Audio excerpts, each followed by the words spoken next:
really know what's going on over there other than everybody's dumb. The instant you step out of line, you say something that they don't like and they don't like you personally, they're going to use all those pre-existing laws and they're going to use it on you. Woman exposed her male genitalia to women and underage girls. That's what happened. It's pure propaganda and it's super cringe, by the way. It's super cringe.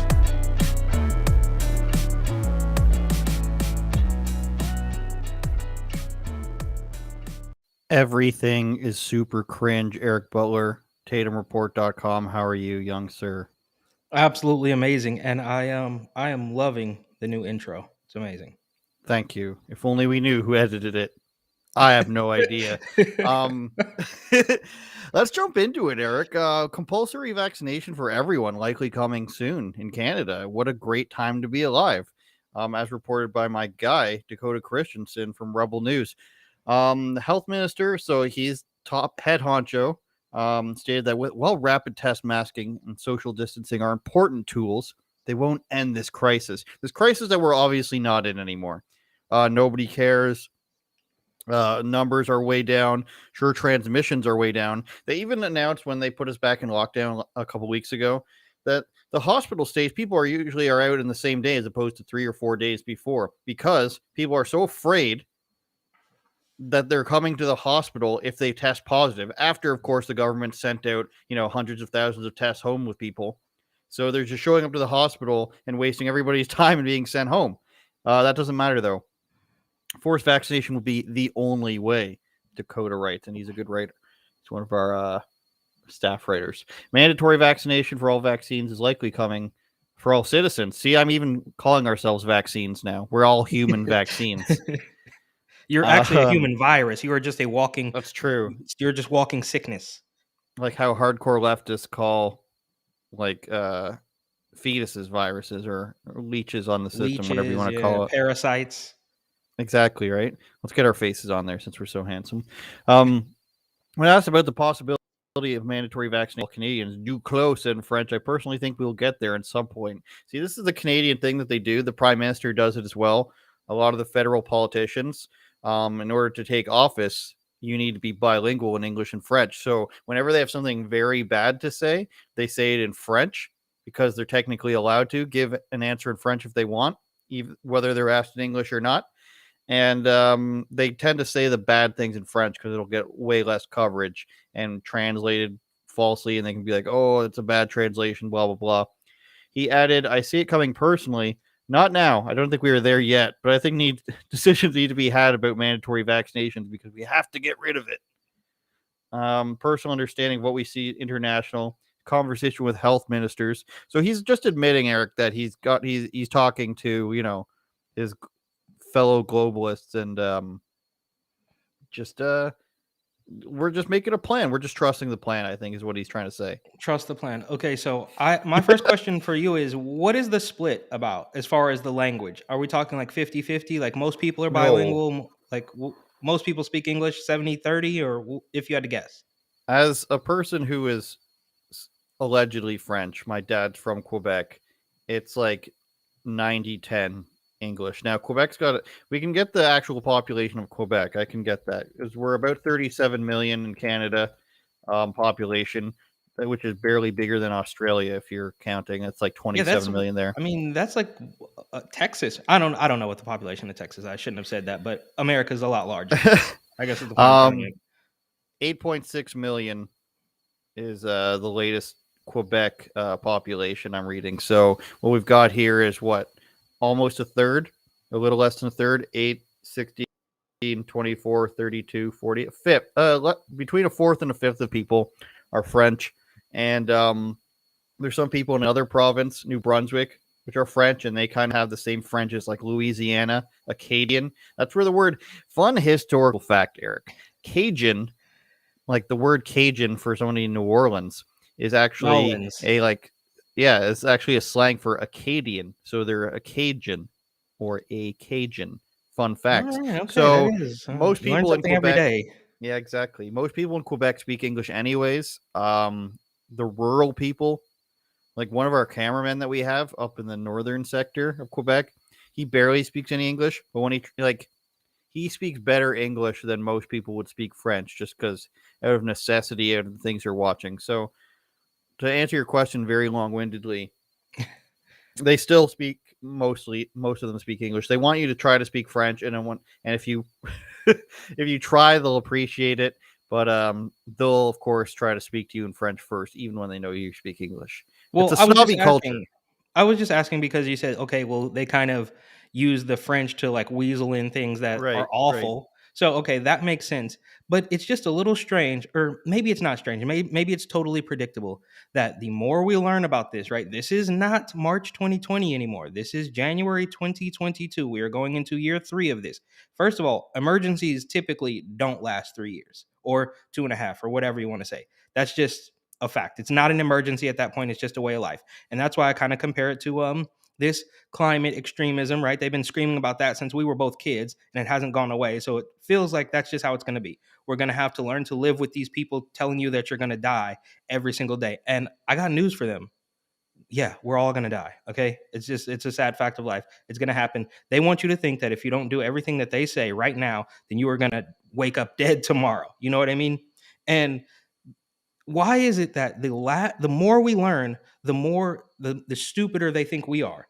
So we know that the Omarion is less deadly, but they continue to tell us that, well, the only way out of this, it's almost as it's everything's completely inverted, right? This is really clown town. So even Fauci and Walensky can admit that, and you can watch Fauci, by the way, when he does his word salad thing, like, well, Jake, the data isn't really quite solid on that. And we know that if the data was solid, he would tell you you're all about to die if you don't get the shot.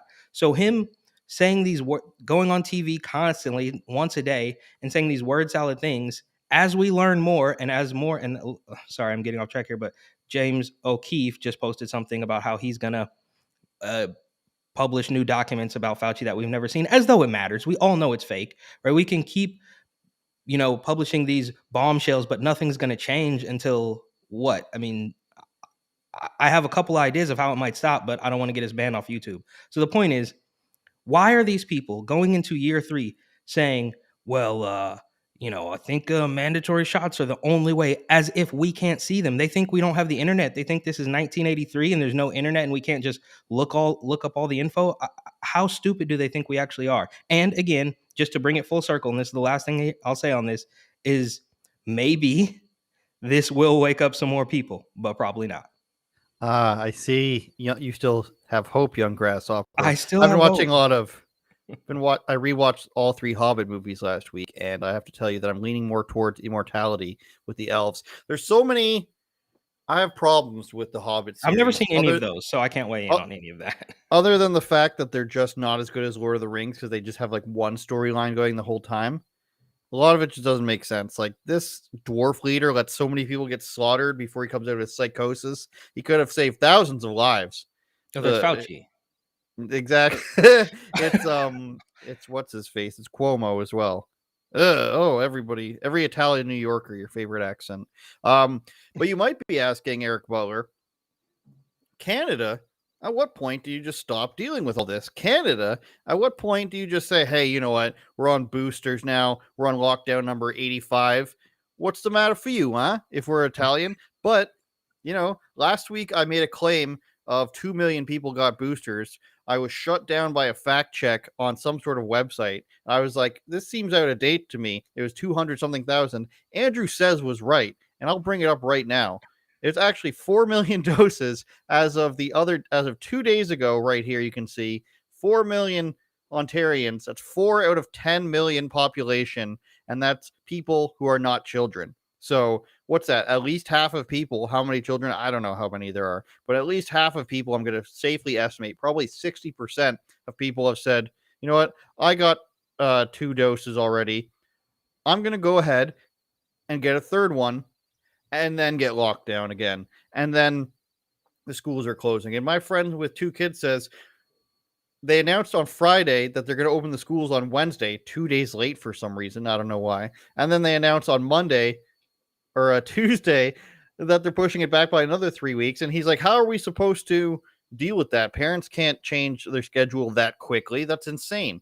Yes, it is insane. but what you gonna do about it? He's one of my best friends, known since I was 6 years old. I told him, you're not gonna do anything about it. You and your other parents could get together with whatever school board. You can say, we're not taking this anymore. No, they're not brave. They're certainly not brave enough to say no mask, but they could say, no, open the schools. The teachers have been home long enough. It's over. Stop this. We can't keep doing this. We have jobs to go to, hopefully, but they're not going to do it. Have they done anything? It's been a week since the announcement was made. No, they're not doing anything. I told them they're not going to do anything. When 60%, give or take, of the province is like, boost me up, Johnny. You think the other parents are going to get together? The time for passing the buck is over. You actually have to do something. So whether it's pulling your kid out of school, sending them to a private school, moving, your options are those, or lay down and take it and stop complaining. Because if you're just screaming into the ether. What's the old meme? Abe Simpson, old man screams at cloud. If you're not going to do anything, then why are you complaining to me? I don't know. You like your kids in mask. You like your they just announced, and I can find this for you if you want, junior and senior kindergarten masking up. We're masking them up in Ontario. That's 4 and 5 and 6 year olds. So you want this child abuse to continue, you go right ahead. I don't have any kids. My siblings aren't going to do that to their kids. My brother has 9 kids. They're all homeschooled. So you can certainly do it if he can do it. My sister just finished telling my brother that she worked in one of these long-term care homes this entire time. She's got a new job. I won't say doing what, but it's not involved in healthcare anymore. But she worked in long-term care homes this entire time. She said it was amazing to her watching her friends, her coworkers, her colleagues turn from regular people into complete retards, frankly, is the word that she used. People who are health professionals all of a sudden just losing their minds and pretending that they don't know like what the reality is. So I'm happy to say that this stuff happened. One of my brothers got caught using a fake vaccine passport. And how did that turn out? Because I don't want to pry too one much of my into brothers, I have 17 of them. No, they let him in anyways. Take that to whoever it is. Take that. He infected the whole place. We're just gonna say, because that seems like the only crime, at least in New York, that even happens anymore, right? Like you can what is it? Armed robbery is not a felony anymore. You don't have to serve time. There's no consequences for anything unless you decide that you don't want to wear a mask inside of a grocery store, or if you try to go to church. But I'm just genuinely curious as to how people. I mean, what drives this? It's just the pure propaganda, and I hate to constantly harp on it, but it does kind of give me this no shade, but this like light form of trauma or PTSD or something, because I remember that completely empty testing facility. If I recall correctly, I think that's how we actually met when I was like tracking that testing facility. I believe so. I sent you nudes that same day. Yeah. Violation. It was empty for months on end. It got to the point where I even started to know what I would call the virus employees, but the people working there, they had state troopers. Everybody's all up in arms right now because Gavin Newsom is deploying state troopers in California to do these shots or these testing facilities or whatever it is. But Cuomo was doing that back in April of 2020 when it was nothing but a whole bunch of traffic cones and some kids throwing around a football in an empty parking lot. But after, I don't know, a year and a half of pure propaganda, now the lines are around the block in New York. So it is really weird to watch these people go from what was probably a fairly sane, level-headed individual to a complete and absolute moron that can't even tell that. I mean, look, bro, it's one thing here's the bottom line. If the media hadn't been harping on this every single day, every hour, you walk outside your door in New York, there's signs everywhere. You actually go into the apartment building. That was one of the last straws for me, is when I saw them tell me to wear a mask inside my building. I was like, this is never going to happen. Like, they're trying to drive me crazy, and I was gone like a month later. But if you watch this, I mean, this is absolute madness.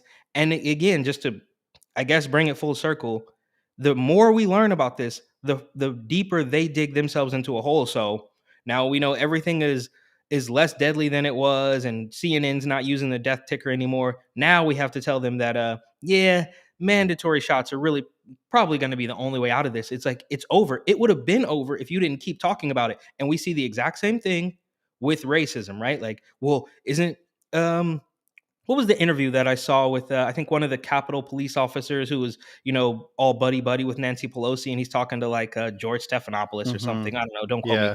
But he's like, so that day at the Capitol, all those white supremacists, they were yelling the N-word at you, weren't they? I mean, they yelled some pretty bad slurs Right. at The you, guy didn't that they? testified too, isn't he? Yeah, it's like, why are you're propping this stuff up when obviously it's clear as day for anybody with an IQ, more than their shoe size, or I don't know, whatever the saying is, but it's so obvious that they are keeping this stuff on life support. And I don't know.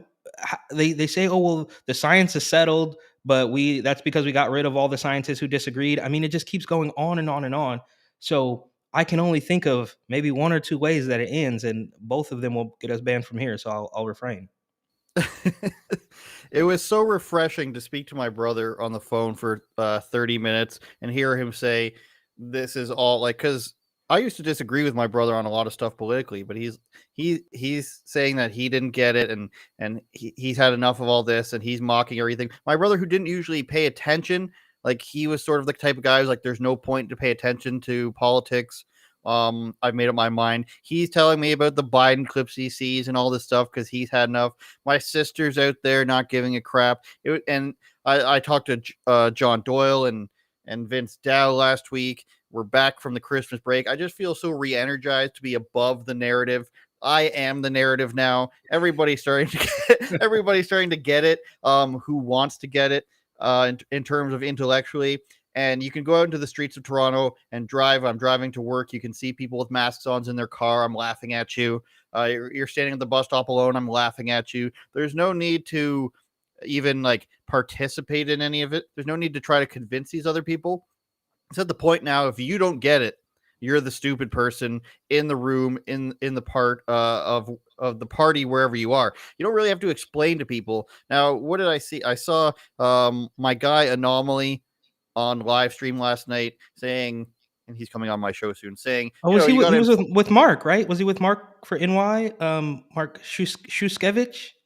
I don't know. I didn't see that part. He was alone when I saw it. But he was just saying how, like, you don't have to make fun of people. You don't have to, like, you need to inform them. You need to bring them over. That's fine and wonderful. Anomaly, much nicer guy than I am. I say the same thing to Matt Brebner, much nicer guy than I am. You guys have your job. I have my job. My job is to bring this all together in a fancy package of ridicule, and that's what I'm going to continue to do. It's supposed to be fun. We're supposed to be upbeat, and we're supposed to say, hey, if you don't want to participate in reality, if it's taken you 2 years to get to this point where you still don't want to read things, you still don't want to update yourself on what's actually going on, you just want to listen to the fat guy on TV, Doug Ford, who I now know after rewatching The Hobbit resembles the Goblin King, which is basically what he is, a big, fat, greasy thing dictating things without making any sense. If you don't want to bring yourself up to that, then that's fine. It's like it's the equivalent of being like if somebody's living in like the 50s and they're just like no gay people and women can't work and stuff like that. What's the point of trying to convince this person if they're that Somebody's stupid? Going to clip that for Media Matters. You're going to be on Media Matters. That's fine. What's the deal with women in the workplace? In that exact voice. What's the point of trying to update this person's thinking when they don't want to save themselves? What's the point of saving a person who wants to, listen to things on cassette decks when, Blu-rays out there? You know what I mean? At some point, people are beyond saving. It's not my job to save them. I'm going to be nice to you the best I can until you start, showcasing these tendencies where you're taking away my freedom. You're contributing to this whole aura, this whole idea that we should be afraid. You're participating in this, actual fascism, and you're doing it gleefully because you think it makes you a good person. At this point, I'm laughing. I'm going in Walmart. My mask is around my chin. I'm laughing. Nobody says anything. I'm laughing. If you want to live in your fear, then go ahead. I'm just going to not participate in it. Eric Butler, TatumReport.com. Go ahead, and then we'll get to the New York mayor fighting white supremacy.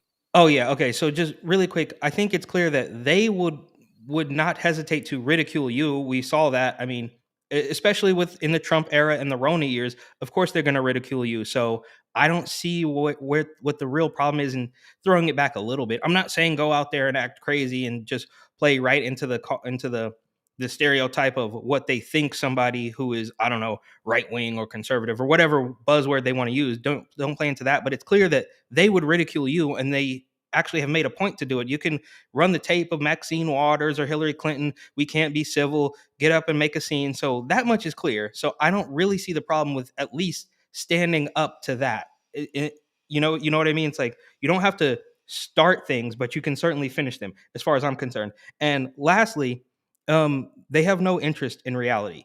They have zero interest in reality. We see that with the transformer movement, right? And I've said this before, I'll say it once again, that we wouldn't be at this point if a large portion of the population, or at least a vocal minority of the population, hadn't blindly accepted the idea that you know, you can just change from one thing to another, but only one thing to the other.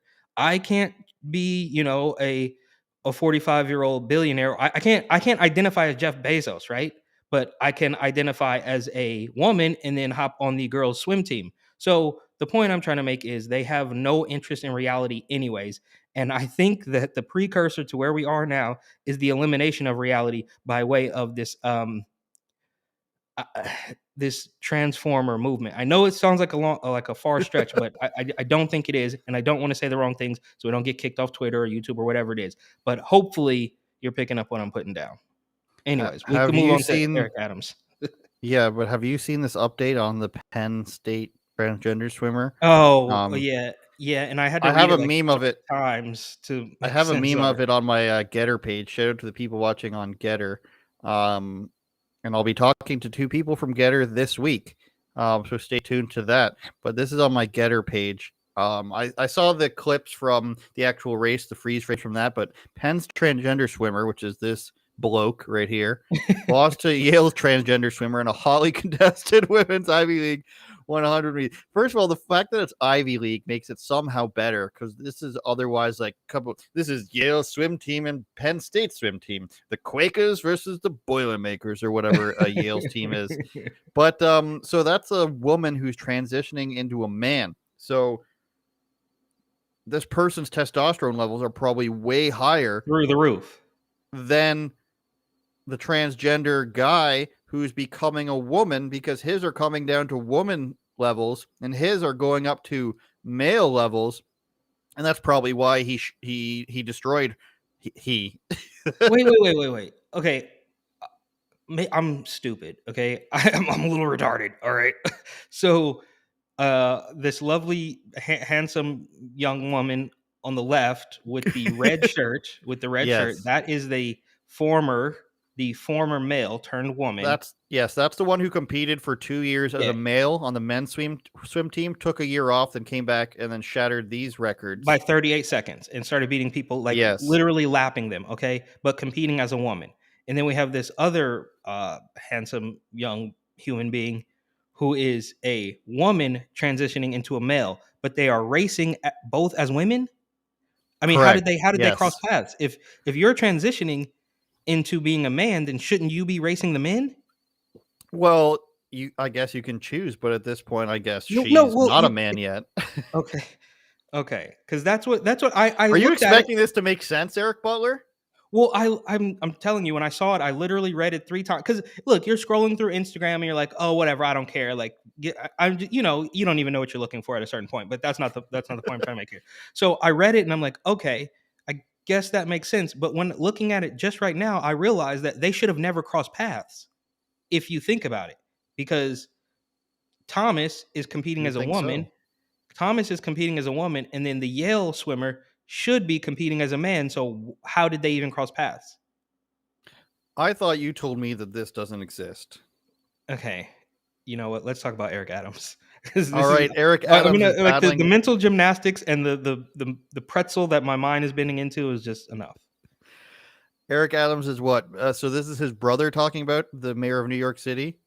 No, so I think he's talking about his brother, who he appointed as some sort of police official. So Eric Adams appointed his brother as some sort of his brother is also a retired cop. They're both retired cops. And he hired his not brother. Supposed to appoint your family members to things? Well, we're talking about New York City Democrats, so they can do whatever they want. They can literally do fair. whatever they want. They can literally do whatever they want. So he appointed his brother as some sort of official, I forget the actual title, but he's also the head of security for Eric Adams. And to defend that decision, he literally said that the mayor of New York City is dealing with a lot of white supremacy. Now, just think about that for a second. In New York City, he is claiming that they have a problem with white supremacy. Now, I lived in New York City. After I lived being in- voted in. After being voted in. So the victim narrative just will not stop with these people. It's absolutely insane. The New York Post and the New York Daily News are reporting that you've appointed your brother, a fellow retired police officer, as a deputy commissioner for the NYPD. Is that true? And if so, doesn't that at least violate the spirit of the law in New York, which says public servants, friends, and family members should not benefit from their positions? Well, we have something here in the city called Conflict of Interest Board. They do rulings and waivers. It's going through that process now. They would make the determination, and we have a great system here in the city. But let me be clear on this. My brother is qualified for the position. Number one, he will be in charge of my security, which is extremely important to me in a time when we see an increase in white supremacy and hate crimes. I have to take my security in a very serious way. Okay. Now, I don't have a problem with, I think, hiring a friend or a relative for security. That's basically something you're trusting this person to take care of you. If you don't want to have a qualified security guard, that's on you. So I wouldn't, if I was to hire my brother for security, I mean, it's somebody you trust, right? But what I wouldn't hire my brother for is white supremacy, Eric. Okay. So there's a couple things wrong with this clip. First of all, Jake Taper, who, right, I think one of his producers was just hauled off for diddling kids or photos or whatever they were doing. So that's the first problem. Second thing is he approaches it very nicely because he is a Democrat. Well, we've heard these reports that you have hired your brother. Is that true? Did you really do that? Now, we all know that had Sliwa or, you know, some Republican or Andrew Giuliani would have won, they would not offer him that, we heard this happened. Would you like to clarify? And then the second thing is Eric Adams says, oh, well, in New York City, we have this conflict of interest board. Okay, so everything is completely corrupt all the way to the core in New York. So if you want to say that, yeah, the conflict of interest board, I mean, that's him saying, Democrats are going to investigate some Democrats, and I'm sure they are going to find out all the things that are wrong. Same thing with Cuomo, right? Like they got rid of Cuomo. They said it was sexual harassment. It obviously wasn't sexual harassment. It was because he made a whole bunch of the other Democrats look bad with his nursing home policy. But more so than that, I truly think they got rid of Cuomo because he at one point said, if you got the shot, you are protected and you don't have to worry about other people who didn't get the shot. And that just made too much sense. So they had to get rid of him. So him saying that this conflict of interest board is going to somehow straighten it all out is absolute nonsense. And then he says, let me be clear. And that is political, Democrat doublespeak for I am about to muddy the waters completely and not answer the question at all. Let me be clear. And then it doesn't even matter what he says after that. Like Kamala Harris does this big time. Like, let me be clear. The cost of the costs are rising, and that's something that we're going to deal with. And you didn't actually say anything. And then last but not least, you just won the mayor's office. Apparently, legitimately. I'm not going to sit here and say that there's any fraud or anything going on there. There's a much deeper, let's say, root cause, as they like to say, as to why people would actually continue to vote for these Democrats and this weird brainwashing and stuff. That aside, you just won the mayor's office, and now you're claiming that New York City, of all places, one of the most left-wing, radical, anti-racist, woke places on the planet, is dealing with white supremacy. The same place that just painted Black Lives Matter across the entire streets in all 5 boroughs, one right in front of Trump Tower to spite Donald Trump. That's the same place that is now dealing with white supremacy after you were rightly elected mayor. It just doesn't add up at all. And anybody who watches this has to, I mean, how oblivious can you be? But of course, these are the same people who are still wearing a mask and listening to Tony Fauci and only taking left turns and walking into the doorways backwards and doing all sorts of stupid things that these people, that anybody on TV tells them to do. And I think also Jake Tapper should be gone. All CNN just they need to, CNN and New York. All right, I'm just gonna say it. CNN and New York as a whole needs to just all be thrown in the bin, start over from scratch. Just I mean, you know what? Just let Antifa out on them, burn it down to the ground, and start over from scratch because it's a lost cause at this point. And LA is probably the same, but that's a different story. It's really weird that you have New York City, a place with a lot of black people. I'd imagine not a lot of white on other race hate crime. We know there's a lot of hate crime on Hasidic Jews and more on Asians, it seems like. I don't know the exact data, but most data across North America is usually Jews for the highest hate crimes against them. And it shows on video how much Asians get attacked in New York City. There was like obviously that big bump in it. I feel like it was last summer, but a place with tons of black people, tons of rich, successful, and famous black people. Of course, you got to walk to Brooklyn for your cheesecake, Eric. And you've elected a black mayor, and he's facing white supremacy. Now, I don't know if it's behind the scenes, the institutions that are set up there, if they don't like a black guy being mayor. If that's the case, then pinpoint it. But logic and history tells me from the Democrat side, it's much easier to just say things than actually have to prove it. And I'm not going to believe it unless you actually are proving it to me. It'd be like people just saying, there's all this stuff in Hollywood that happens, but nobody ever pointed out the Weinsteins or or Bill Cosby and stuff. Like it'd still be like sort of like a mystery.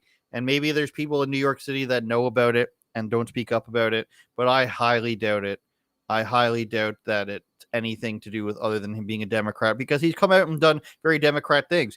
You saw him go do that walk across the overpass and see crime happening, and like obviously no cops came to the aid.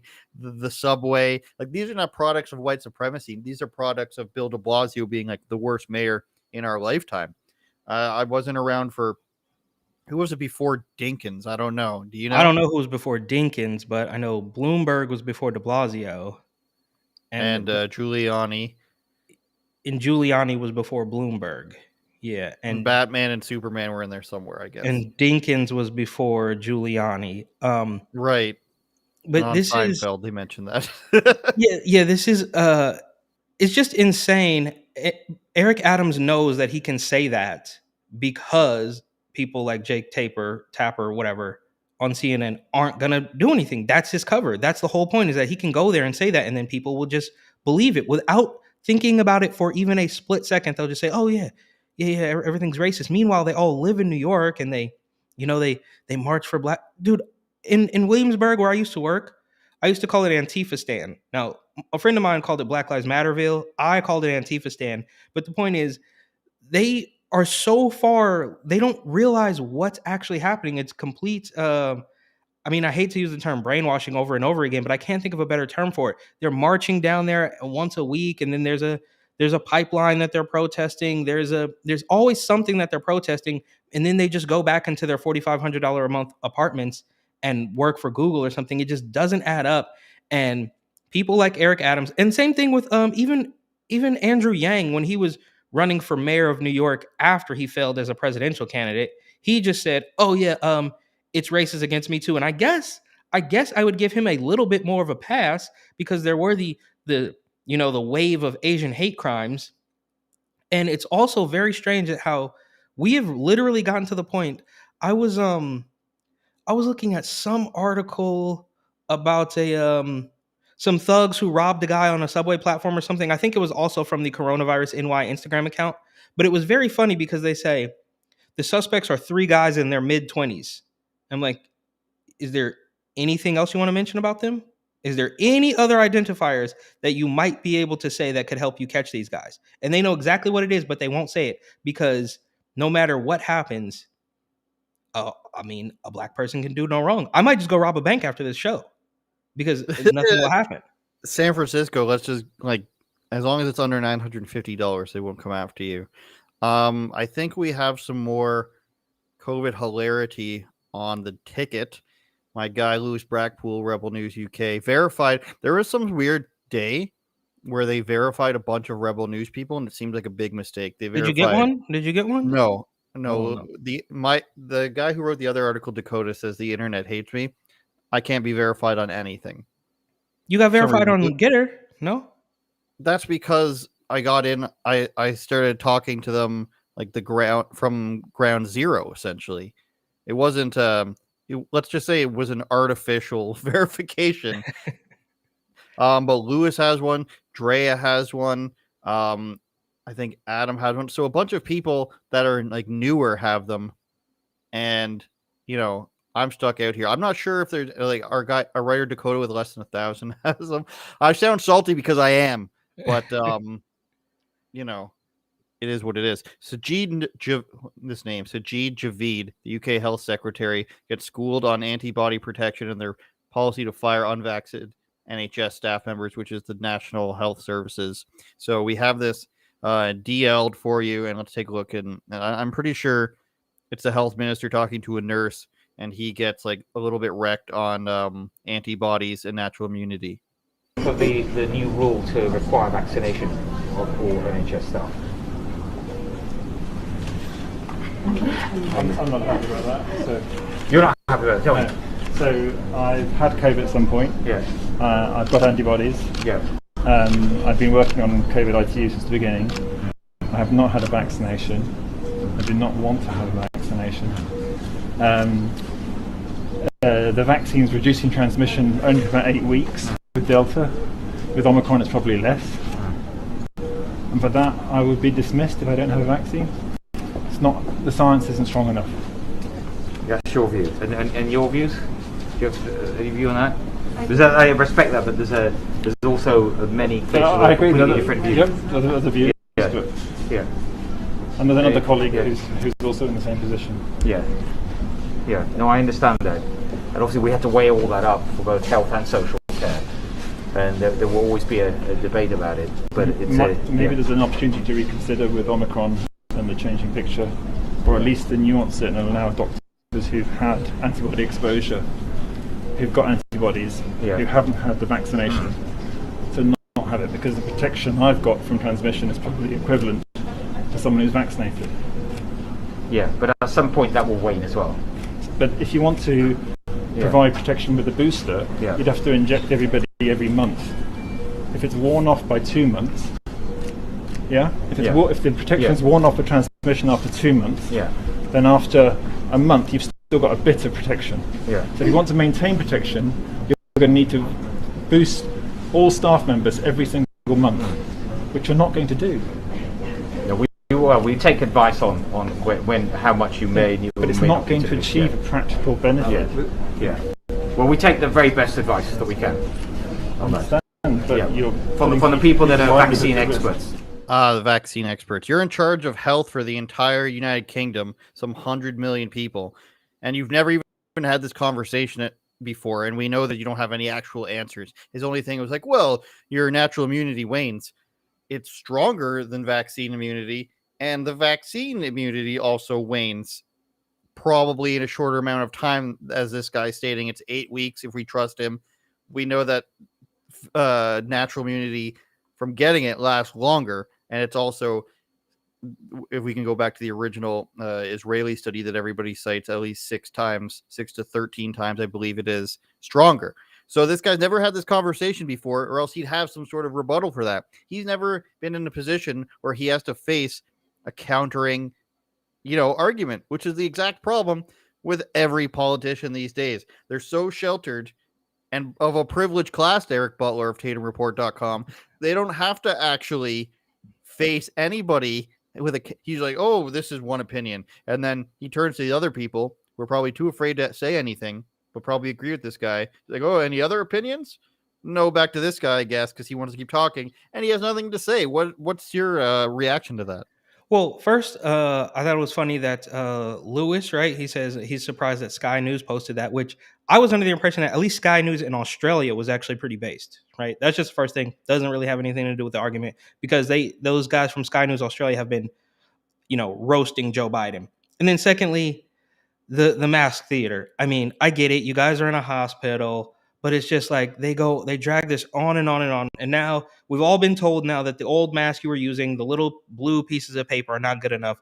Now you have to get one that no air seeps into the side, right? So just make sure when you put that mask on, you can't breathe. It's actually demonic. They are literally trying to take people's breath away and not thinking twice about it. Yeah, the old paper mask, we know that those didn't really work. That was fake from the beginning, but we just wanted to scare you. So now you need to get one that's going to completely seal off your breathing. So that way you only get a couple breaths before you have to mess with it or pull it down or pull it up or whatever it is. It's absolutely disgusting. They're pretending that it's all about the science, which I think it's clear that it's not. But we're not allowed to say that because we are not scientists. We are just lowly conspiracy theorists. And when he says, that's your view. Okay, so what is this? The time it takes. This is a chart from New York Post about how effective these masks are. So surgical mask, if the person infected is wearing a surgical mask and the person who is infected is wearing nothing, you get an extra 15 minutes. What, as opposed to if both of you were wearing nothing, an infected person and a non-infected person, you have 15 minutes before you can catch it. A cloth mask, you have 20, and a surgical mask, you have 30. Obviously, N95s are real masks. They'll stop things for upwards of a few hours if the person's infected. But your surgical mask versus nothing is giving you an extra 15 minutes as you walk around Walmart. So basically, after you've made it from the deodorant aisle to then hardware, you're screwed. So here's my question though. As somebody who back in my younger years, I used to dabble in spray paint, right? I know I'm very good with a spray paint can. Edgy. You could wear any of those masks. The point is, you could wear any of those masks and you're still going to smell the spray paint. You could wear any of those masks and go mow the lawn and you're still going to smell it. So I don't really need to be a scientist to let you know that this is all political theater. And when he says, oh, well, that's your opinion. Okay, so is that him basically admitting that he just has a different opinion, right? I mean, he's playing it off as though he's the number one undisputed scientist in the whole world. But if he can look at that doctor and say, well, that's just one opinion, then what does that make what he's saying? Is that not an opinion as well? Yes, but he is of the upper class, Eric. And then he says, well, the efficacy of the vaccines will wane. Okay, so the effectiveness will wane. So we don't know really how long it lasts. It could be 6 weeks or 8 weeks or 12 weeks or whatever it is. So you don't know that, but you can also assume that there's no side effects. I mean, you don't even know how long it lasts. So how could you possibly know if there's any more side effects that might show up, a year later, 2 years later? Because we have been told also that there's this thing and Cuomo used to push this a lot. Andrew Cuomo, maybe Fredo too, but he used to push this. Well, there's this possibility of long COVID. So we don't know what the long-term effects are. So they're literally telling you that they don't know how long the shot will work, that there may be long-term effects of you getting COVID, but there is no possible way that there is a long-term effect of you getting the shot. It's just impossible. I'm not saying there is. I don't know. I don't care. Actually, I do care. And that's a small sliver of the reason why I'm not going to get it ever. That'll be the hill. But they want to pretend that they know all of the long-term things that they want you to know, but anything that they don't know, they'll just say, well, it's completely impossible. And then lastly, from this clip, the level-headed doctor guy there on the right says, well, you're not going to boost somebody every month. And I'm sitting here like, are you kidding? They would love nothing more than to boost somebody every single month until they die. I mean, that's really the goal. And that's what I've been saying for a long time. Sadly, it was a joke, a year ago, but now it's very true. If there was no pushback, zero pushback, do you think that they wouldn't try to give people the shot every single month? Are you kidding me? That's literally the goal. So he's giving the level-headed guy, I think, is giving the crazy doctor a little bit too much credit and saying, you're not going to do that, because that's absolutely what they want to do. And also, I know I've learned recently that we should shout out the chat. Looks like the chat is getting a little live, so shout out to all the people watching and commenting. Yeah, I wanted to possibly mention some Getter chats since people are on there and it's freer than the other platforms. Dylan Real, I hope I'm saying that right. He says the Associated Press says brainwashing doesn't exist. Esther Mermaid says Acadians, they were treated horribly after coming to what is now Canada. Um, Louisiana sauce is great. I trust that if I was to go to Louisiana, I would enjoy the food there. Eric, I don't know if you've been there before, but I think I would like it. I don't know what happened here. Okay, there I Yes, am the again. food, the food actually in New Orleans, Louisiana was delicious. That was actually the best part of my little trip to Louisiana, I will say, because the rest of it was actually fairly depressing. It was almost like it wasn't as bad as San Francisco, but the food was top notch. So shout out to them for that. There was All right, some nasty perfect. bits though. Sorry. Before before we get to this insane January 6th vigil, I think we had a super chat that we can go to from before. Alex says, for 2 Canadian didgeridoos, what's the funniest part of the Great Reset? The funniest part of the Great Reset, Alex, is the fact that they say everything is crumbling, the economy is going down, people are losing their jobs, they're losing their savings, they're losing their faith in the system, and the solution is climate change policy and carbon taxing. It says it right in there. It says it in Klaus Schwab's article. It says it in their Great Reset stuff. The solution to get out of this is to completely change how we treat the climate with carbon taxes and fuel taxes. So people are poor. The economy is at an all-time low. Yes. How do we get out of it? Fuel tax that is going to get you at the pump. And when you're heating your home and doing everything else, you're going to get a carbon tax, which of course is also going to be compounded when they pass it on to you by the corporations having to be taxed at a higher, rate than before. What happened in Canada the last time they did a carbon tax? It made 0 cents. It's still there. The Conservative Party, who's so very conservative, so much conserving, they want a carbon levy, which is actually, instead of them taking the money directly from you to the government, they put it into an account and let you spend it on things that the government approves of. You can get a little bicycle if you want, if it's your carbon levy money. So it doesn't make any sense. And what they did last time is, you're a business, you can't afford to upgrade your equipment to adhere to our new carbon pricing. So why don't you spend the money on your carbon stuff, a new fridge, a new freezer, that sort of stuff. If you don't get there, we'll give you the money. But if you do get there, we're going to take the money from you anyways. So you get to the marker where you can say, hey, I'm following your guidelines. And then they're like, okay, we're going to tax you. And if you don't get there, they're going to say, okay, we're going to give you the money to get there so that we can tax you. It doesn't make any sense. And this is the world that we live in. Eric, do you want to give your opinion on this?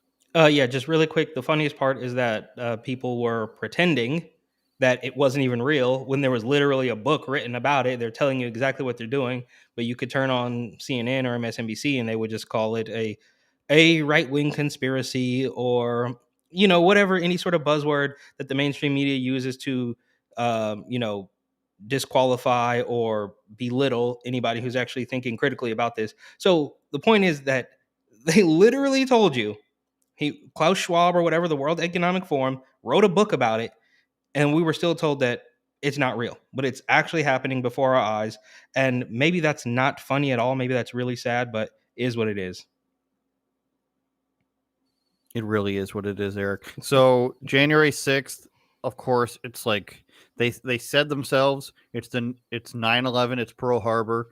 It's insane. And I think, Eric, that we got it wrong and that the Democrats are actually the most patriotic people in the country. They love America. And this video here just proves it. Let's watch. God bless America, my home, sweet home.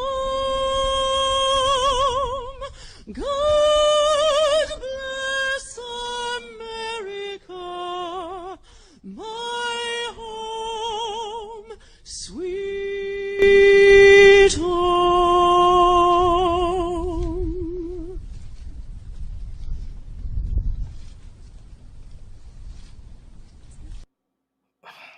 So, of course, Eric, they're outside wearing their masks. And the vigil is not for the woman. I guess I'll cut back here. The vigil is not for the woman who was shot by Capitol Police.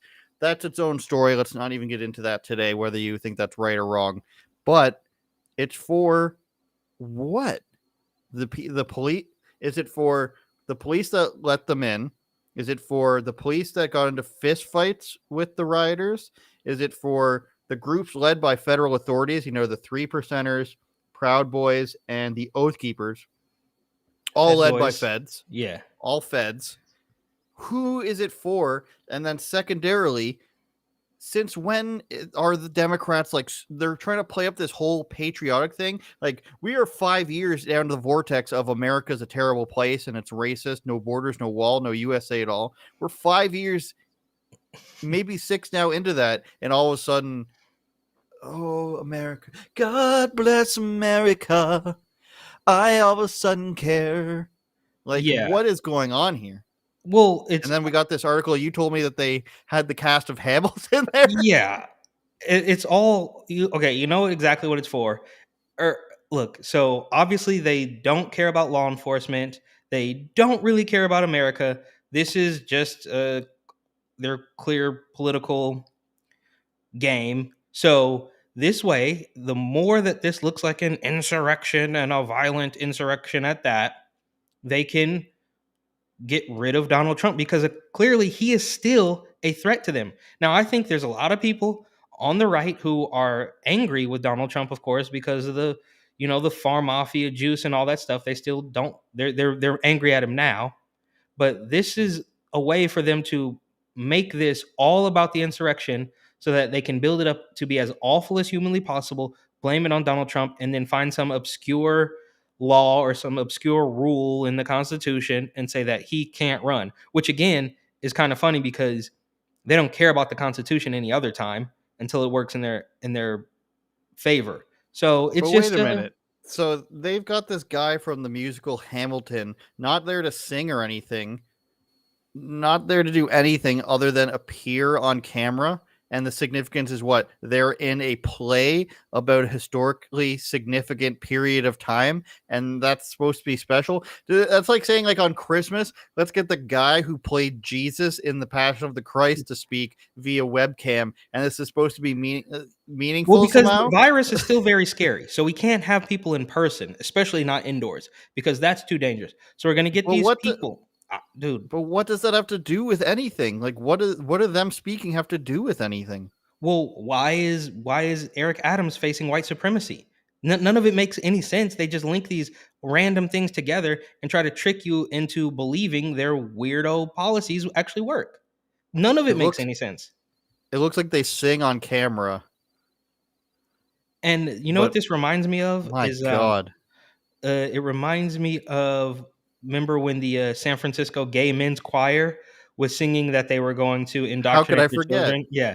And then so they literally wrote a song about indoctrinating children and then said that was satire. We're so funny. It's like, dude, you guys are super creepy. And it was only what, a couple months later, maybe a year later, when they enforce a rule, or they create a rule that now you can't have gender specific toys in at big toy stores, and toothbrushes can't be gender specific. So it's quite obvious that their indoctrination attempts are 100% real. You see teachers, that other teacher in I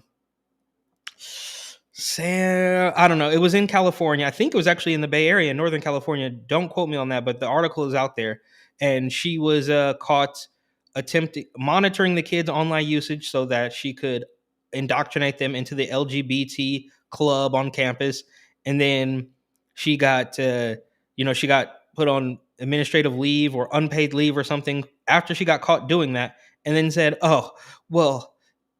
It was said in jest. So every time they do this, they just say it was a joke, even though the jokes are completely not funny. And anything else that even a left wing person like Dave Chappelle, if he makes a joke, those aren't funny, those aren't accepted. But when we're joking about indoctrinating your kids, that's totally okay. Like ha ha ha, very funny. Now I don't have kids, so I'm not super worried about it, but it's creepy to say the very least, bro.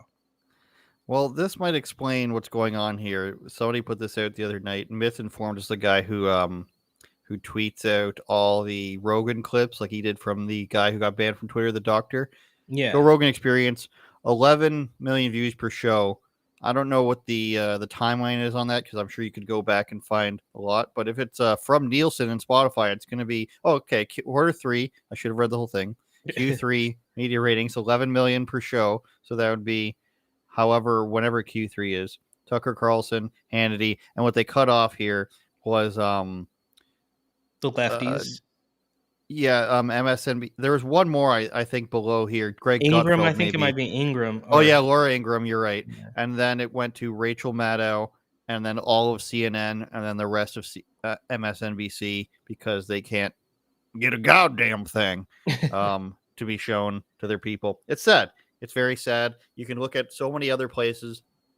Just by virtue of being on TV, do they get these ratings? You look at John Doyle's videos. I mentioned him again because I just interviewed him last week. 300 something thousand subscribers. Each one of his videos he puts out gets a couple 100,000 views. That's better than like most of CNN. And he's not on, airports, treadmills, and wherever across the world. And then you look and at he's other not posting people, every Tim single Pool. day. Like he's not like Exactly. Tim Pool posts multiple videos every single day. Yeah, John and they Doyle, all get a 250,000 views. But John Doyle is like he shows up whenever he wants to. He might go do some research and then make an hour-long video, and people are gonna love it.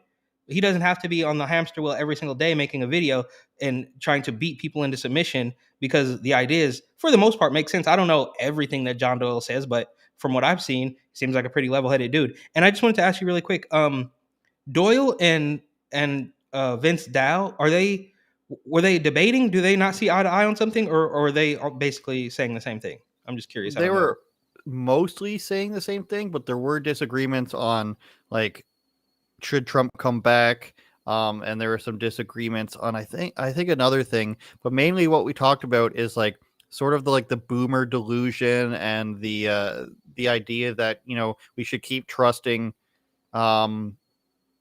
conservative parties and that sort of stuff. And then because I knew they were going to agree on a lot of stuff, they didn't both agree completely on some current Trump stuff. But we talked about Elad versus Kyle Rittenhouse, and as we know, or we may not know, that John and some of the other people on Blaze have hung out with Kyle Rittenhouse. So I asked him about that. And then I asked him about the Jack Murphy stuff, since John's there with Sydney and Elijah all the time.